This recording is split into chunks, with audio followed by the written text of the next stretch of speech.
When it comes to using my track saw, this is probably my #1 accessory. It can do different angles.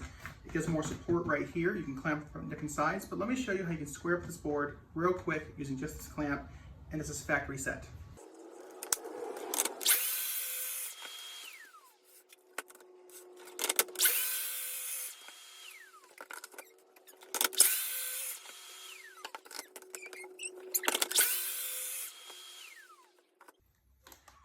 So we cut all 4 sides.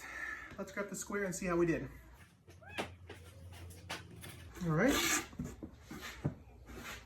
That is awesome. Again.